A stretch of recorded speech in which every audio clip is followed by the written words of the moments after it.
Every city aims for growth, but few are perfectly prepared for it. We're predicting 3.15 million people in Central Ohio by 2050. And that can look different depending on the decisions we make today. To support new people, you need new investments. Roads, sewers, schools, the basics of infrastructure, and firmly in that discussion, healthcare. It's absolutely critical. People move to a place and they consider healthcare as part of that process. Employers look for strength in hospitals, strength in schools, strength in community. That really makes us a good partner for employers, as well as attractive for people to come here to Columbus. And they want to rest assured that their life in Central Ohio is going to be as great as we know it can be, and that includes being healthy. In this NBC4 digital special, I'll take you on an exclusive tour to see the growth of all 4 of Central Ohio's major healthcare systems and see how they're preparing for a generation of expansion. Welcome to Columbus 2.0, Diagnosis Columbus. Thanks for joining us. I'm Jared Smalley. Healthcare in Central Ohio remains one of the region's biggest strengths, with world-class medical research and discoveries happening here. All 4 major healthcare systems in our region are currently taking on massive expansion projects, investing billions of dollars to modernize their care and expand the options for Central Ohioans. Yes, the systems are competitive with each other. They want your business, but they have also learned the power of working together. That power was best on display during the COVID pandemic. A week does not go by when I'm not on the phone with one or more of the chief medical officers from the other systems. We do a monthly meeting. All that work that people saw during the pandemic of the collaboration and coordination between the systems is built on a decades-long experience of the medical leadership working together. Certainly we compete, but at the same time on things that are related to public health, so infant mortality, the opiate crisis, addiction, behavioral health, we come together. Our Ohio Hospital Association also participated in all of those calls with our chief clinical officers. Our teams, we collaborate on all levels of leadership because we are all in this together. And it really has changed the design and construction of future growth because we've learned those protections from COVID that we can put into place to help in building and design. And that, I think, is very important. While care lessons from COVID proved valuable, the healthcare providers suffered burnout, and many chose new careers. The National Council of State Boards of Nursing report nearly 100,000 nurses left the profession during the pandemic, with more than 600,000 intending to leave that profession by 2027. Many nurses cite patient loads and understaffing as reasons for leaving. As you know, the population of Central Ohio is growing. Our population is also aging. The numbers that we need to support our loved ones, our family, really go back to our basics of healthcare. Here in Central Ohio, all hospital systems are still working to recruit new talent. They recently combined forces to hold a job fair at the state fairgrounds. It's so wonderful how curious they are. They ask really good questions. They come with a lot of excitement and enthusiasm. It's just a great opportunity for young people to know that they have a place in healthcare. We have to be a beacon. People need to be moving here where we have 4 amazing health systems that actually are in a growing, vibrant community. So that has to be part of our message. But also what we're trying to do is really build the pipeline in a much different way, starting in middle school and high school. A lot of students may know what a doctor or a nurse is. They may be less familiar with a surgical technologist or a respiratory therapist. So it's critically important to expose students to these occupations, make them seem less abstract. There's no reason why I wouldn't want the quality of care to be good in another hospital in the city where my own family lives. Let's begin our look at the hospital systems with the region's largest, Ohio Health. They operate 16 total hospitals, and the 2 main campuses in Columbus are rapidly evolving. Just listen to that sound. Something is happening here. It's going to be incredible.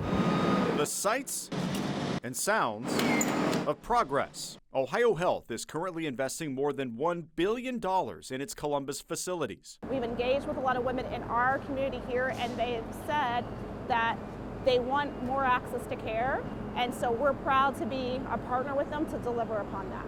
Riverside Methodist is already Ohio's busiest maternity hospital, and now a nearly 600,000 square foot construction project is underway to create a comprehensive women's health center at a cost of $600 million. The building will house 185 inpatient beds, labor, delivery, and recovery rooms, new operating rooms, mammogram facilities, and more. They're on target to open in 2027. The first floor, in essence, is our main concourse floor. So once you'd walk into our main entry, where we're standing right now is actually our OR space. So we'll have our own food, retail food services, and then what's directly in front of us will be our boutique. Let's talk about the next couple of floors. Yeah. What happens above us? The second floor is our main labor and delivery site. It does grow to up to 23 beds when we open, so we're excited about that. And then as we keep going up through the building, we'll go to 2 net new units with our GYN and surgical short stay. We'll have our high-risk OB unit that expands, and then we'll get into our neonatal intensive care units, NICUs. And then on the very top 7 and 8 floors is our postpartum. You live on the north side, you commute to work downtown, you come around Hospital Curve, and boom, you get a construction update. Yes, I know. And it's a pretty prominent location, but location worked for us for a lot of reasons. One, this was a parking lot that we could build on. It also enables us to stay connected to Riverside. And so that's meaningful for us for a lot of reasons around patient safety. Grant Medical Center remains the only hospital in downtown and the region's busiest Level 1 trauma care center. We also do lab services to be able to support the patients. In early March, Grant unveiled this new 33,000 square foot primary care center with more than 50 patient rooms and a home to the residency program. Downtown's growing, and we want to be able to serve the residents as well as those who are working downtown. We're seeing lots of people start to migrate back down into the office setting, and so being able to have that anchor here is really important because that's our investment into the future of medicine. Phase 2 of Grant's $400 million expansion begins in March with the construction of the new 7-story trauma center tower at the corner of Town Street and 6th Street. That is set to open in 2028. Growth is the big word here in Central Ohio. We are very lucky. And that ability, as we are attracting more people to move into Central Ohio, we're going to have to serve their needs, whether it's through healthcare, education, or other things. So from a healthcare lens, the most important thing is that we can take care of primary care, which represents this building. What we really are seeing as the population is aging, really being able to manage very complex illnesses and trying to manage them as short as time in the hospital, getting them back home or into a recovery area. I don't take for granted the privilege it is to be a partner in women's care for our community. And I get to be a patient here too.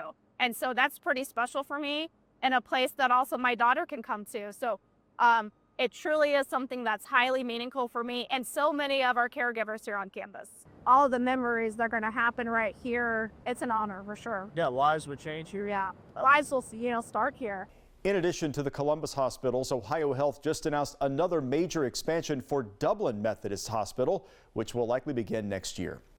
This is our current emergency department, and it will connect up to, so we will use some of the existing and then expand into the new. Coming up, we're going to take you to the largest building project in nationwide children's hospital history. That's ahead on Columbus 2.0 Diagnosis Columbus. Welcome back. Continuing our look at Central Ohio's hospital systems, we turn now to Nationwide Children's Hospital, which truly has built a nationwide profile. In 2024, nearly 1.8 million patients visited from all 50 states and 44 countries. They're now in the early stages of the largest construction project in the hospital's history, and today you're getting an inside look. We are, in fact, a nationwide children's hospital. And the reason we pursue that is not because we want to be nationwide, but because we want to attract the specialists who need patient populations. So we have been growing for decades. Patty McClellan has worked at Nationwide Children's her entire career, more than 30 years. And for most of that time, it's been an active construction zone. Really, since about 2000, we have been in continuous construction because we have grown the patient care, we have grown the research, we have grown the outpatient. An important point is we're not building buildings to build buildings. We're building buildings to house the professionals who are going to make your child well. What we found was that our campus was so old that the ability to retrofit spaces into today's technology didn't exist. That led to the biggest investment in the hospital's history, a 14-story tower for acute care, projected to cost $1.27 billion, a fraternal twin of the existing tower, with the new building's expected completion date of 2028. So this is two different buildings being built. This is a whole that is 2 stories deep. That's going to be a parking garage where you see the straight columns. It's been great to think about the building as a twin, and we can really look at what's working well in the existing building and what are the little things that we could tweak to make it better. To expand while incorporating the strength of what you already have on campus. This is our current emergency department, and it will connect up to, so we will use some of the existing and then expand into the new. We want that look and feel to be seamless as you go from the old to the new. I don't want there to be haves and have-nots to that building. I want staff to be comfortable working in either side of that line. The new building is focused on acute care, housing the most ill patients. Services include emergency and critical care, oncology, a 3-floor neonatal intensive care unit, and expanded surgical space. More than 430 new beds will be housed there once the project is fully complete. We learn not only from what we've built, but what other children's hospitals have built. So we're out there talking and communicating, really thinking about best practices, about what we're building, why and how. When you see the changing skyline in downtown, your campus at Children's is a major part of that refined skyline. We have impacted the skyline. We're very proud of the fact that we've impacted the skyline, but we're most proud of the fact that we are making children into healthy adults. The design of that new tower at Nationwide Children's took nearly 3 years to complete. This building is not just based on the growth in Columbus or growth in Franklin County. It's really meant to be a service for the entire state. Coming up next, an exclusive look inside the massive new hospital tower at Ohio State, 26 stories tall. We'll show you the intricate detail OSU leadership put into that building.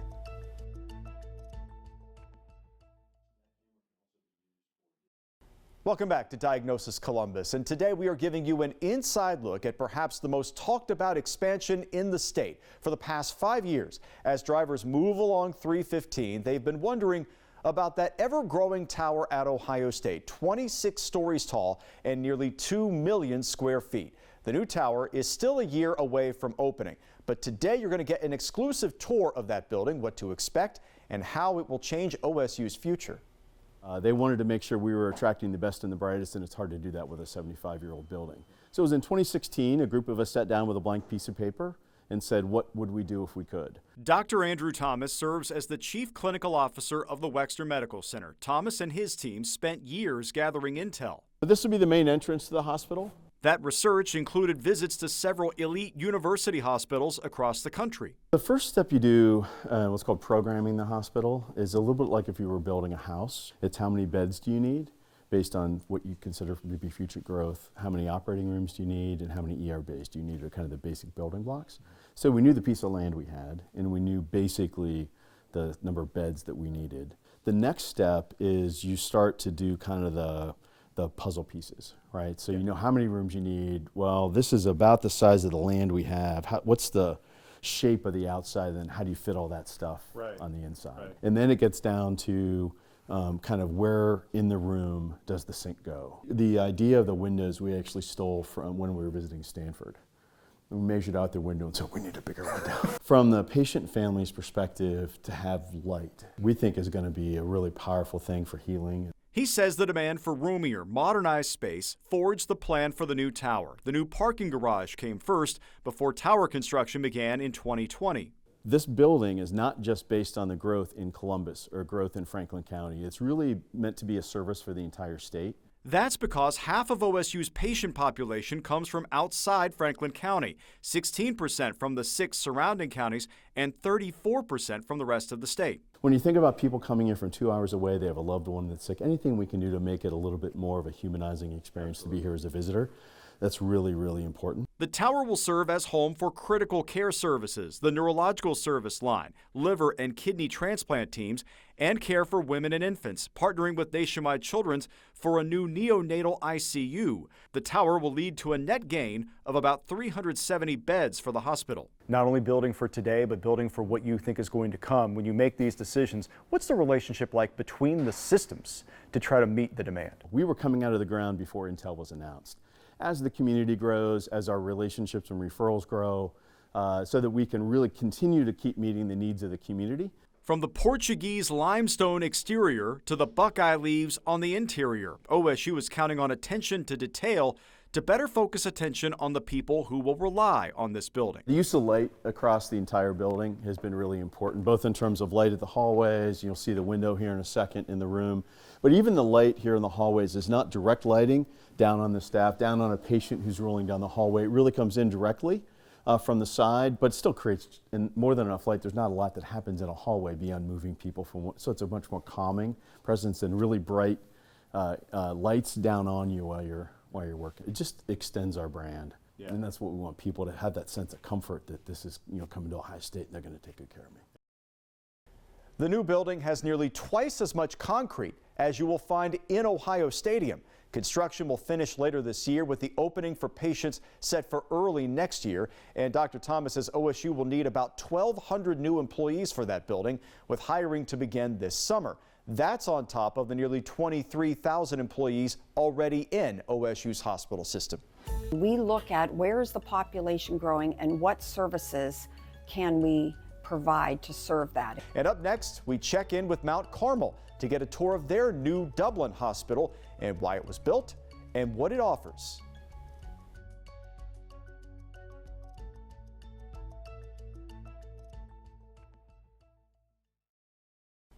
Welcome back. Now for the final installment of our Diagnosis Columbus series featuring the rapid growth of Central Ohio's healthcare systems.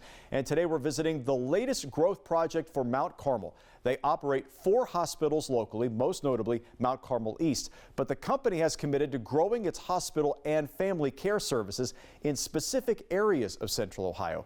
I recently got a look inside hospital number 5, coming soon. How many years of meetings and strategy went into the idea to build here? Many, many years. And we have learned the frontline workers know what works and what doesn't work. Modern hospital design aims at one key objective. We've really tried to be as efficient as possible. You're looking at your adjacencies to save steps. You're looking at how that space is put together. So you can see it's only feet from the entrance, and then they could wheel them in right here, and we'd be ready. During the COVID pandemic, Mount Carmel says it further embraced the concept of efficient care closer to home. The public today wants to be served in their local community. In the Dublin community, the percentage of 65 and over, so senior citizens, is growing at 24%. The population here in Dublin is growing at 5%. So again, we look at where is the population growing and what services can we provide to serve that. Today, Mount Carmel Dublin draws closer to reality. The conceptual design for the new hospital began in 2021, with construction starting in 2023. What you're coming up to right now is our cafe. So the back of the house for the kitchen, the coffee shop, and to the left here is all of the seating. This is the main lobby. To the right is the front entrance, and you can see this will be our gift shop.